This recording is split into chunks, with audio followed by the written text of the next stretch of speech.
Женщина, которая сейчас держит телефон, эти слова для тебя. Позволь мне помолиться за тебя прямо сейчас.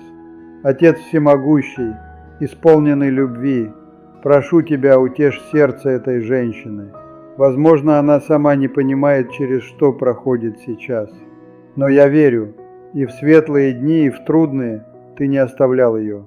Ты используешь все, чтобы формировать ее и помогать ей расти.